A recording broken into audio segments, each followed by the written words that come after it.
Welcome back. ఏపీలో volunteer వివాదం ముదురుతోందా? రాజకీయంగా దీని ప్రభావం ఎంత? ప్రముఖ విశ్లేషకులు తెలపల్లి రవి గారితో మాట్లాడుతున్నాం. బ్యాటిల్ ఫీల్డ్లో భాగంగా రవి గారు, మనం బ్రేక్ ముందు చాలా అంశాలు ప్రస్తావించాము.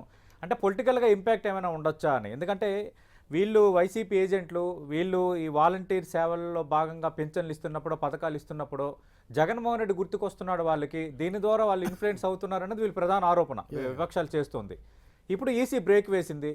వాళ్ళు కూడా మేము రాజకీయాలకు అతీతంగా ఉన్నాము, మేము నిస్వార్థంగా సేవ చేస్తున్నామని కొందరు ఈరోజు మూకుమ్మడి రాజీనామాలు కూడా చేశారు.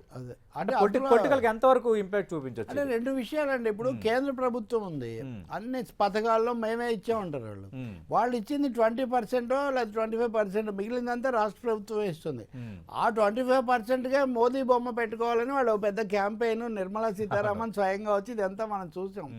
అటువంటిది డకాముక్కీలు తిని రాష్ట్ర ప్రభుత్వం ఇస్తున్నప్పుడు రాష్ట్ర ప్రభుత్వానికి ప్రతినిధి ముఖ్యమంత్రి. అది ఇప్పుడు జగన్ ఉండొచ్చు, ఇంతకుముందు చంద్రబాబు ఉండొచ్చు, లేదా ఇంకో చోట ఇంకొకరు ఉండొచ్చు.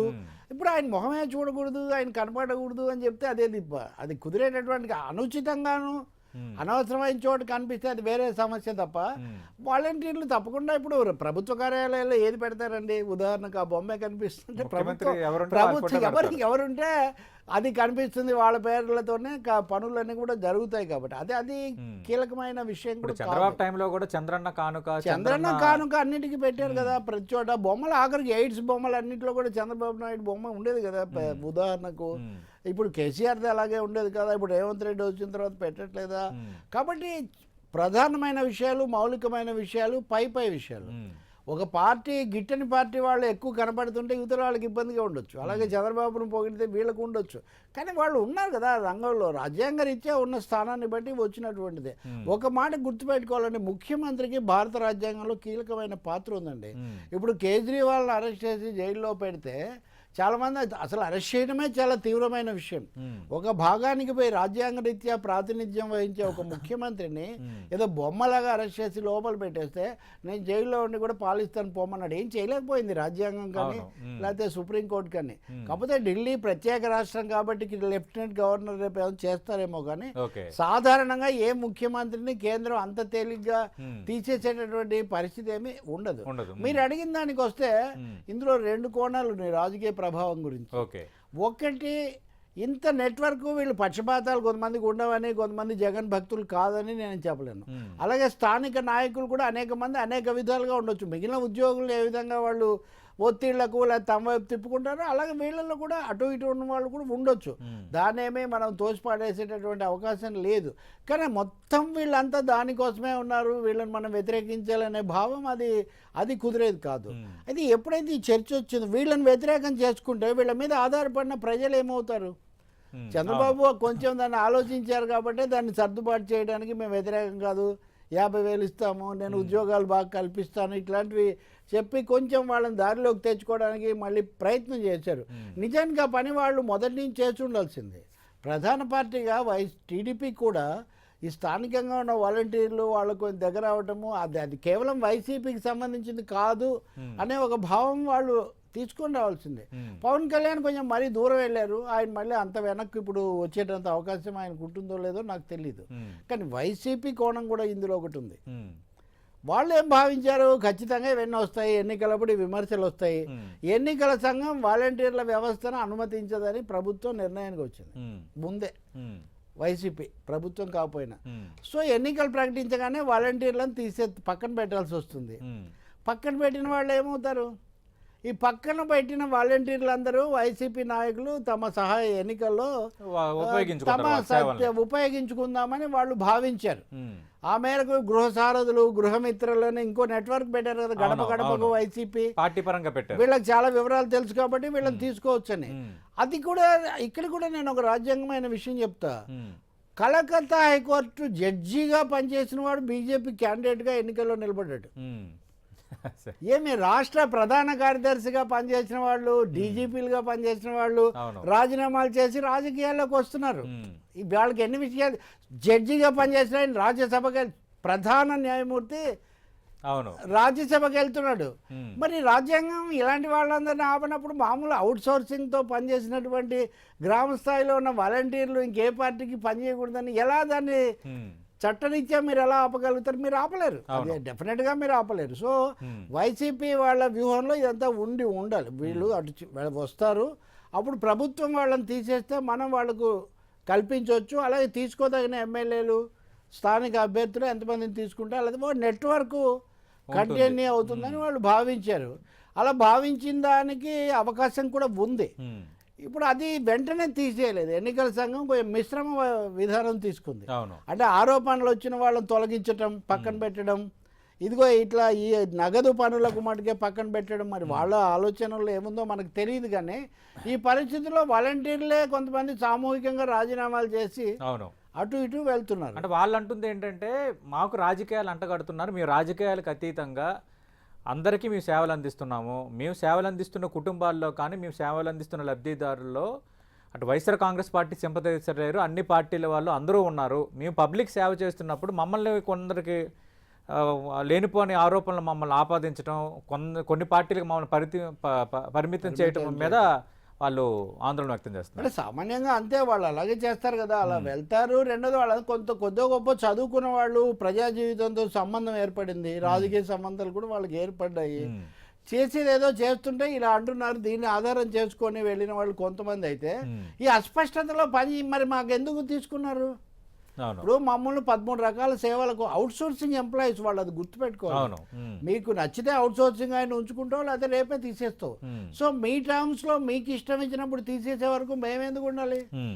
ఈవెన్ యాజ్ పర్సన్స్ కానీ ఎంప్లాయీస్ కానీ అవుట్ సోర్సింగ్ పీపుల్గా మేము వెళ్ళిపోతామని వాళ్ళు అంటున్నారు.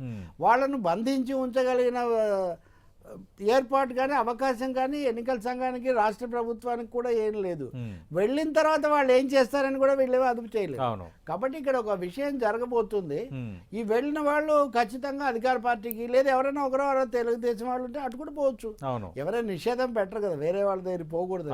అందుకని వాలంటీర్ వ్యవస్థ అనేది అధికారికంగా వాళ్ళని పక్కన పెట్టిన తర్వాత లేదా తొలగిస్తే వాళ్ళు అనధికారికంగా అయినా సరే చాలా కీలక పాత్ర వహించబోతూ ఉంటారు. వాళ్ళకి చాలా సంబంధాలు ఉన్నాయి. ఏ ఊళ్ళో పిన్నమ్మ ఎవరు, పెద్దక్క ఎవరు, పెద్ద నెట్వర్క్ ఇది ఏర్పాటైంది. ఇది ప్రభుత్వ పథకాలకు పాజిటివ్ గా ఉపయోగపడేది ఒకటైతే, ఎవరైనా దాన్ని ఉపయోగించుకునే అవకాశం కూడా ఉంటుంది. అది ఇప్పుడు ఏర్పడింది. సో ఎన్నికల్లో అలాంటి ఒక ప్రభావం, దీన్ని కొంచెం సమతుల్యంగా చూసుంటే, బ్యాలెన్స్డ్ అండ్ కేర్ఫుల్ అప్రోచ్ ఇచ్చుంటే ఇంకా చాలా బాగుండేది. కానీ అది జరగలేదు. దాంతో ఇప్పుడు ఈ పరిస్థితి వచ్చింది. అంటే టీడీపీ, జనసేన ఈ పార్టీలకు అసలు వాలంటీర్ వ్యవస్థ అంటే ఇష్టం లేదు. వీళ్ళు అధికారంలో వస్తే వాలంటీర్ వ్యవస్థను రద్దు చేస్తారు, ఈ పింఛన్లు కూడా ఉండవని వైసీపీ అంటుంది. ఆ వ్యాఖ్యలు సభపైన పింఛన్లు ఇప్పుడు అందకుండా చేస్తున్నారని ఒకటైతే గుర్తుపెట్టుకోవాలి కదా.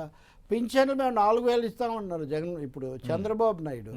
ఏదైనా పింఛన్లు అనేవి చట్టబద్ధమైన జీతాలు లాంటివి కాదు, ప్రభుత్వాలు అమలు చేసే సంక్షేమ పథకాలు లాంటివే. కాబట్టి వాటి మీద ఆధారపడిన వాళ్లకు రాకముందే మీకు ఆపేశారు, రేపు వస్తే ఏం చేస్తారో చూడండి అని ఒక ప్రచారం చేసే ఒక అవకాశం వైసీపీకి లభిస్తుంది కదా.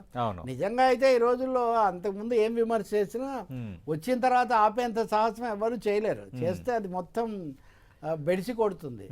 కానీ మళ్ళీ అన్ని పథకాలు మారుస్తారు కదా. ఇప్పుడు రైతు బంధు ఉదాహరణలు ఉన్నాయి కదా మనకు, అప్పుడు ఒక రూపంలో ఇప్పుడు ఒక రూపంలో. అప్పుడు అది చేస్తే రుణమాఫీ ఉంది, చంద్రబాబు అన్నారు, వీళ్ళు రుణమాఫీ చేయలేదు కదా. కాబట్టి సంక్షేమ పథకాలు మారుతాయేమో, ఉచితంగా పంచిపెడుతున్నారు, ఇట్లాంటి ఆరోపణలు చాలా చేస్తున్నారు. కాబట్టి వీటికి ఏమైనా ఎసరు వస్తుందేమో అనే ఒక సందేహ బీజాన్ని, అనుమాన బీజాన్ని ఆంధ్రప్రదేశ్ ఓటర్లలో కలిగించడానికి వైఎస్ఆర్ పార్టీ పూర్తిగా ప్రయత్నిస్తుంది. అది అది ధర్మము అధర్మం నేనేం చెప్పట్లేదు. ఎన్నికల్లో బ్యాటిల్ ఫీల్డ్ లో రాజకీయ సమస్య ఏంటంటే, గతంలో చంద్రబాబు నాయుడు ఆ విధంగా వ్యాఖ్యానించడం, పవన్ కళ్యాణ్ ఆ విధంగా వ్యాఖ్యానించడం, అలాగే శ్రీకాళహస్తి అభ్యర్థిగా ఉన్న బొజ్జల సుధీర్ రెడ్డి టెర్రరిస్టులని వ్యాఖ్యానించడం. సుధీర్ మొన్న మరి అది టెర్రరిస్టులు అన్నాడని అది వీటన్నిటి నేపథ్యంలో అంటే పైకేమో అటు వాలంటీర్ల వ్యవస్థకు సంబంధించి మనం నెగిటివ్గా మాట్లాడితే నెగిటివ్ అవుతారని అంటున్నారు. కానీ వాలంటీర్ వ్యవస్థ మీద పూర్తి స్థాయిలో వ్యతిరేకంగా ఉన్నారు, వస్తే రద్దు చేయాలనుకుంటున్నారు. ఇవే ఎగ్జాంపుల్స్ అని వైసీపీ అంటుంది. సుధీర్ రెడ్డి మాట్లాడిన తర్వాత దాన్ని చక్కదిద్దుకోవడానికి వాళ్ళు చాలా తంటలు పడ్డారు. అచ్చెన్నాయుడు వెన్న ప్రకటన చేశాడు, ఇంకెవరో చేశారు. తప్పకుండా వాళ్ళకి గనక హామీ భరోసా ఇవ్వకపోతే అది ఈ పార్టీకి నష్టమే అవుతుంది.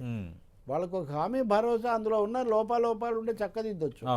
అంతేగాని మొత్తానికి ఎసరు పెడతారు అని అనిపించుకోవటం, ఉమ్. అప్పుడు వాళ్ళ ద్వారా వచ్చే సేవలకు మీరు విలువ కట్టలేరు.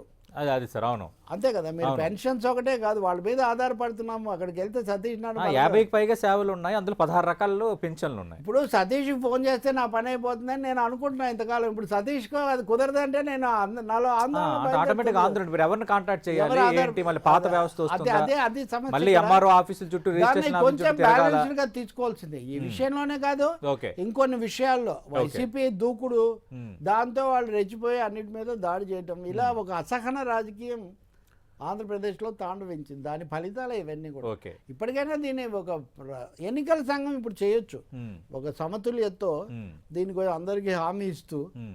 ఇది సరిగ్గా నడిచేటట్టుగా చేయొచ్చు. ఓకే కానీ బై నౌ వాలంటీర్లు ఎలాంటి నిర్ణయాలు తీసుకుంటారో మనం చెప్పలేం. ఓకే వాళ్ళు ఐచ్ఛికంగా వాళ్ళే వైదొలగొచ్చు. ఉమ్. ఇక ఇన్ని కష్టాలు ఇన్ని నిందలు మాకెందుకు, ఓకే పైగా రేపు ప్రభుత్వము కొత్త ఎన్నికలు కొత్త ప్రభుత్వము ఉమ్. కాబట్టి తర్వాత భవిష్యత్తు, ఇన్ని ప్రశ్నలు ఇక్కడ ఉత్పన్నమవుతాయి. ఎస్ రైట్ రవి గారు. ఇంకా చాలా అంశాలు ఉన్నాయి. రఘురామకృష్ణరాజు సీటు రాకపోవడం పైన చాలా తీవ్ర వ్యాఖ్యలు చేశారు. సోమవీర్రాజు అలాగే ఆంధ్రప్రదేశ్ ముఖ్యమంత్రి జగన్మోహన్ రెడ్డి ఆరోపణలు చేశారు. 2 రోజులు ఆగిన తర్వాత అటు నాకు టికెటే తెప్పించిన వాళ్ళు పోలవరం ఏ విధంగా సాధిస్తారు, రాష్ట్రానికి సంబంధించిన హక్కులు ఏ విధంగా సాధిస్తారంటూ నేరుగా చంద్రబాబు నాయుడు పైన వ్యాఖ్యానించారు. ఆ తర్వాత ఖచ్చితంగా రఘురామకృష్ణరాజు నరసాపురం నుంచి అభ్యర్థిగా రంగంలో ఉండబోతున్నాడు, వెయిట్ అండ్ సీ అన్నారు. కానీ ఇప్పుడు అదే రఘురామకృష్ణరాజు ఇంకా పూర్తిగా పోటీకి దూరమయ్యే ఆలోచనకే వచ్చేసారా?